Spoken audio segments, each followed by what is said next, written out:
Ngikubingelele mfethu ngiphinde ngikwamukele mfethu. Yebo, siyabonga njani. Ngiyaphileka mfethu. Bengicela nje mfethu ukubingelele abalaleli ekhaya mhlambe usho ukuthi nanokuthi sikhuluma nobala namhlanje. Okay, ngiyabonga kakhulu ukuthola leli thuba. Angibingelele abalaleli, igama lami nguZipho wakahlatshwayo enquthu esigodini esibizwa ngokuthi uLuvisi. Yebo. Thina-ke sisemakhaya sibiza ngokuthi isigodi kwaLuvisi. Usuku lanamhlanje bengithi nje ake ngithulele abantu ukuthi size sifike la esithi siyenza i-shutdown edolobheni lasenquthu ngenxa yami kubangelwa yini. Yes mfethu. Ensukwini ezimbalwa ezedlule kuye kwaba ne-operation obekungesiyona-ke kodwa yokuqala. Ikhona yokuqala eyakenziwa umphathi siteshi, wabiza wonke ama-department, kwabuya kwaba eyesibili eyayenziwa u-LED okuyi-ofisi lomkhandlu wethu wasenquthu. Kwabuya kwazoba-ke i-operation futhi ebiyenziwe u-LED esokungeyesibili. So ukubuka indlela oku-operate-wa ngayo kuwonke lama-operation lawo, thina siyi-machine mash sibuke sabuka ukuthi akusebenzeki ngendlela e-right, because vele besike sezwa before ukuthi sinenkinga yokuthi kunamaphoyisa thizeni adlayo ngalabo bantu labo bokufika. That is why kungasebenzeki. Sathola futhi ukuthi nawo LED uyadla ngalabo bantu laba bokufika, yingakho kungasebenzeki. Uma ngenza nje example, kuney'toro efike zahanjelwa, kuvunyelwene futhi ukuthi kuzohanjelwa zona. Uma kufika zona kwatholakala ukuthi ayi-comply lezi toro, ayi-comply nje, zisebenzisa abantu bokufika aba-undocumented. So lezo zinto lezo uma ungabuka-ke labo bantu labo bekufanele bathathe bayovalelwa ukuze kubonakala ukuthi kuyasetshenzwa, kuphinde futhi kuzo lezi toro ngenxa yokuthi ayi-comply zivalwe. La uma ngikhuluma ngalezi toro ngikhuluma ngesitoro ekuthiwa i-Lucky Star, uphinde kube uKing ophethwe ama-China. Yebo. Bese kuba i-hardware ephethwe amaNdiya. Zonke lezi toro engikhuluma ngazo ayi-comply. Njengo-King, uKing wa-expirelwa i-license, safica ukudla oku-expirele ngaphansi isitoro okusadayiswa, safica indawo ye-toilet, kuyindawo ye-toilet kubekwe amathini ofishi, amathini obhontshisi, sonke istaff nje sokudla. Yonke leyo nto leyo isibukise into esingakaze siyibone ukuthi kungathiwa isitoro siyatshela ukuthi asenze u-1 no-2 no-3, akuhlanzekile ngale ndlela, izinto expirele kufanele ihambe, kodwa singavala leso sitoro leso sekuvelile ukuthi asicomply. So sikubukile lokho ukuthi okay, obvious lento engamahlebezi ama-ESA-ke kona ukuthi u-LED laba bantu laba uyabadizisa. Sikubukile ukuthi ngempela-ke lokho kanjalo ne-police station yethu sibukile ukuthi lento ihlale isizwa vele kuyiyona, that is why kungasebenzeki. Besihamba no-immigration-ke kulama-operation lawo. No-immigration uke wathi ukusibiza wasihlebela eceleni ukuthi hayi bafethu, niyi-machine machi niyabonakala ukuthi niyafisa ukuthi idolobha leni likhucululeke. Yebo. Kodwa nathi sishaywa ukuthi kufanele silandele imigomo, akusikho okuyithu ukubopha thina ukubheka ukuthi umuntu uyacomply. Uma engacomply bese amaphoyisa etake off. Kodwa manje ngendlela okwenzeke ngakhona kuyabukeka nje noma sisebenza ukuthi nje laba bantu laba baqhuba nje usuku benzele ukuthi kuthiwe basebenzile, kodwa siyabuka ngendlela abaxhumana nayo ngalaba bantu labo ukuthi there is something behind okwenza ukuthi kungabi lula ukuthi kusetshenzwe nalaba bantu labo. Izona ngqinamba-ke sinazo, yingakho decide ukuthi asenze i-shutdown. Inhloso yethu yokwenza i-shutdown ukuthi sifuna ukuthi even ngisho i-province ithathe iy'nyathelo. Uma kufanele kuze kufike undunankulu uThamintuli agcine efikile ukuze amaphoyisa kanye nama-department azosebenza ngendlela efanele. Yilokho kakhulu.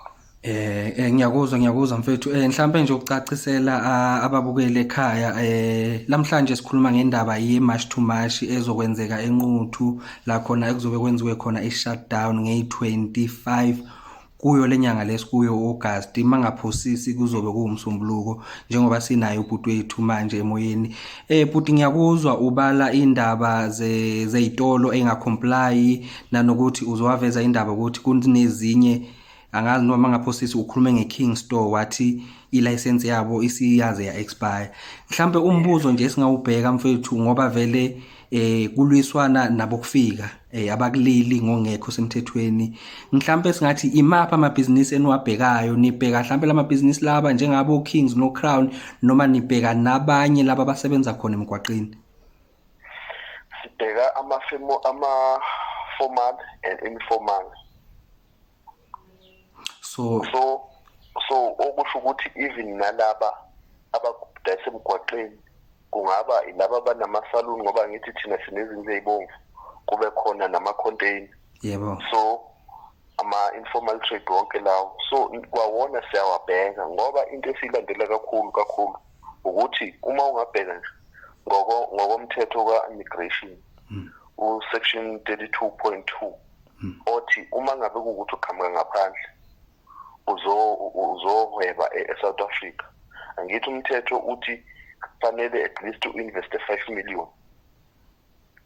So uma ungabheka ke laba bantu laba ubheke ukuthi bakhanda malini, bayikhanda ngani, benza ini, badayisa lezi zinto lezi oyibonayo ukuthi izinto ezincane ongeke uwazi wavuma ukuthi wena uinveste 5 million for ukwenza lezi zinto lezi.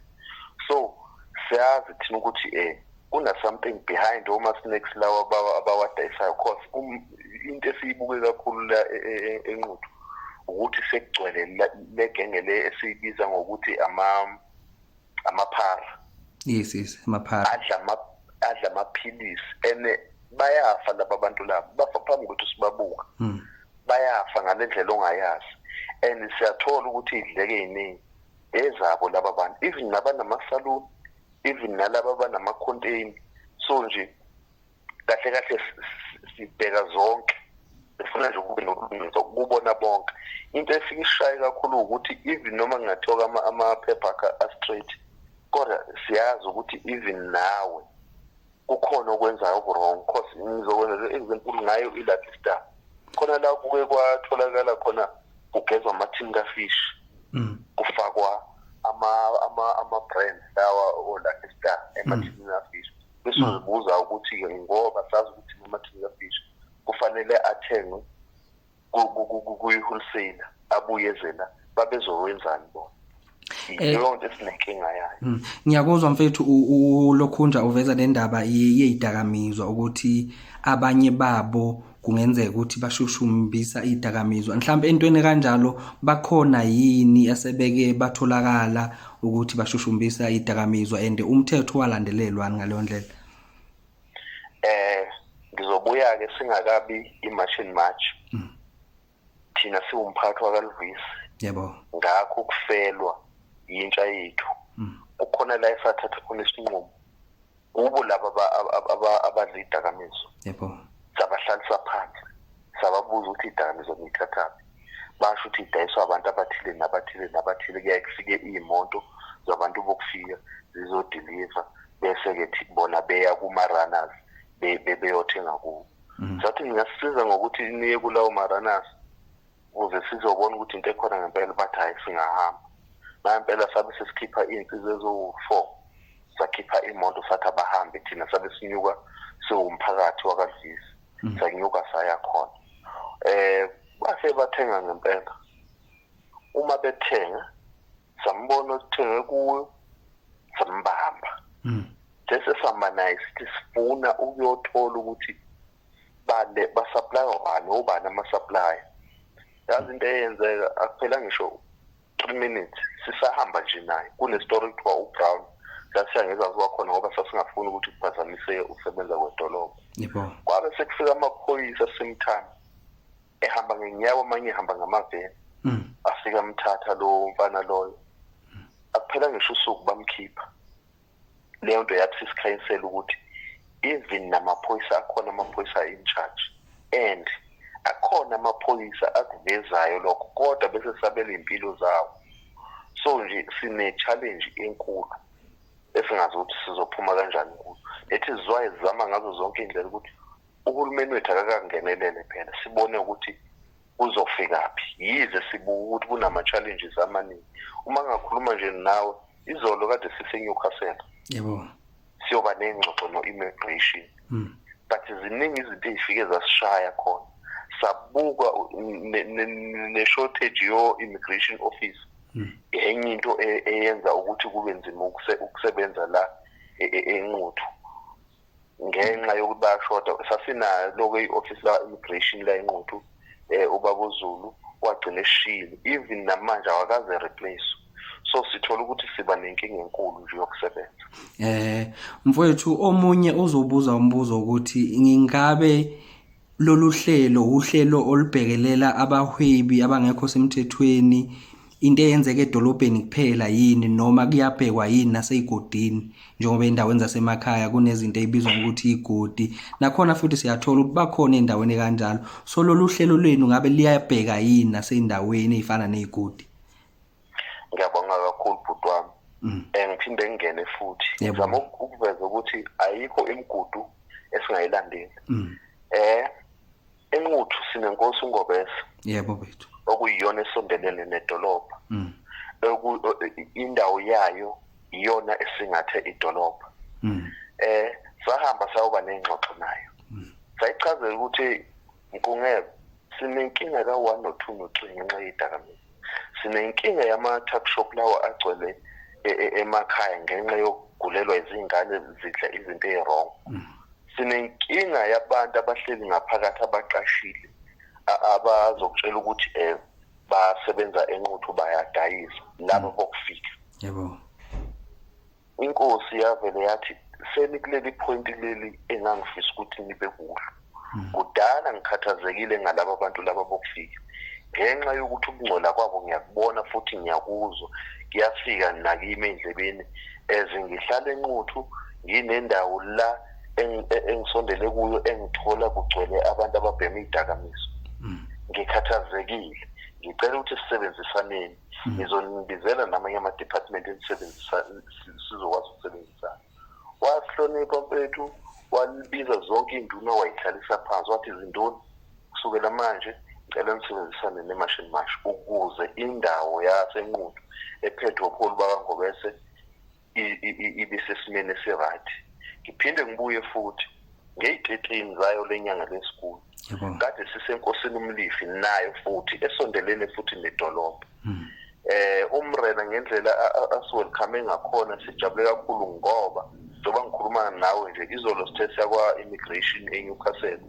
Ibisingena ikholi yokuthi usesilindele ukuthi noma yini sesingangena sizosebenza uzosilekelela ngokuthi each and every isigodi sizoba na 10 yabantu esizokwazi ukuthi abantu bendawo kanye nenduna okuzosetshenziswana nabo ukuze kwazi ukuthi kulekelele ukuthi indawo zabo zingangcoli. Sisebenzisana kakhulu namakhosi namanye sisawalindile ukuthi asinike i-appointment sikwazi ukuhlala phansi nomphakathi yakhona sixoxisane nabo. Mfethu nje sezivala nje mfethu mhlambe yonke lento le mfethu esesibalile mfethu izinto ukuveza ukudla okudayisa ungeke esimeni idakamizwa abokufika abahweba ngongekho semthethweni yonke nje leyo nto leyo usuyibalile ngathi nje mfethu iphazamisa kanjani mfethu umphakathi noma intsha yakithi kahle kahle. Ngizoqala nje ngomphakathi. One umphakathi wethu wakhanda idoro ngenhloso yokuhweba. Wafika u-Department of LED waba-issuisha ama-permit ukuthi abahwebe. Bafundiswa futhi bahlale befundiswa somabhizinisi bethu ukuthi yiphi indlela yokuhweba. Kodwa bayithola sebephazamiseka ngoba uma ngathiwa mina nguhlatshwa nginesitolo umakhelwane wami kuNgobese omunye umakhelwane wami kuSithole abanqenda labo bantu labo ukuthi befike beqashe kwaNgobese baqashe kwaSithole bese kuwa mina nguhlatshwayo. Ngaleyo ndlela leyo izakhamuzi ziyaphazamiseka lezi ezithi zizama ukukhanda amabhizinisi. Ngibuye ngize entsheni yethu, ingane zethu siyayifundisa ngenhloso ukuthi iguqule ikusasa lethu kanye nekusasa lazo, bese kufika lento ekuthiwa isidakamizwa. Thola ukuthi ingane ibisimati esikoleni ifunda iza kahle kuyo yonke into, ize siqede isikole bese sihlangana nalezi zidakamizwa, sephelile ikusasa. Lapho kulimala bani? Kulimala mina ngomzali, kulimala nayo ingane uqobolayo, kulimala nekusasa lengane. So izo zonke izinto ezizama ukuyigwema lezi ukuthi zingenzeki.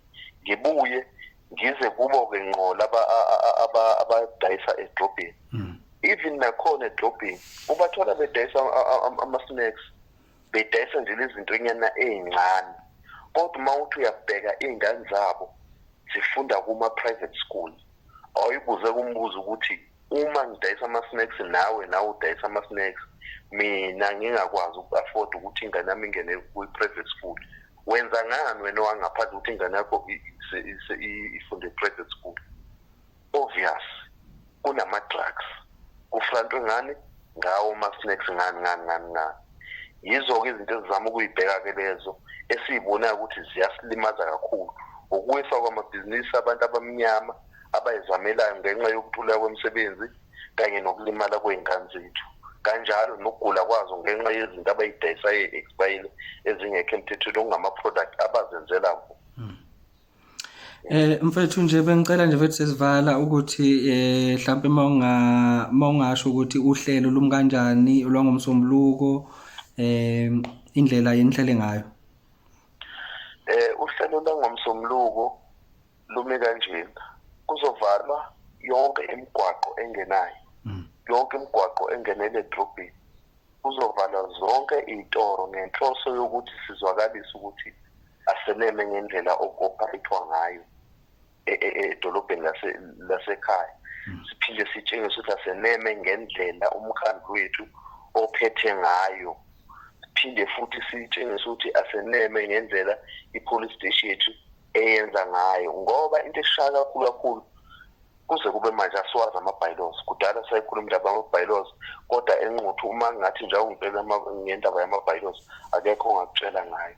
So into yethu imkanjena isekuthenini sifuna kuze kufike iy'khulu ey'thile zizofika. Imashi yethu izoqala ekuseni, i-shutdown izoqala ekuseni, kuvale zonke iy'trati, kodwa ama-ambulance asiwavaleli, abasebenzi basesibhedlela asibavaleli, amaphoyisa asibavaleli. Iy'kolo-ke nkosami zizosixolela nathi ayikho into esingayenza. Ngiyacabanga ukuthi iy'kolo ezizo-affecteka yize isarambe inquthu ngoba khona abantu abahamba ngama-transport. Ayikho-ke into esingayenza kulelo lokhuzana, kulolo daba lolo. Kodwa asikwazi ukuvalela umuntu ogulayo, okhulelwe, okufanele aphuthunyiswe esibhedlela. Kanjalo futhi nomthetho asikwazi ukuvalela ngoba singathi sibhizi sezi-shutdown ngabo kuthiwe mhlambe kwesinye isigodi kubhizi kuyadutshulwana. That is why amaphoyisa kufanele aqhubeke nokusebenza. Hayi, siyabonga kakhulu mfethu ukuthi sibe nayo ohlelweni.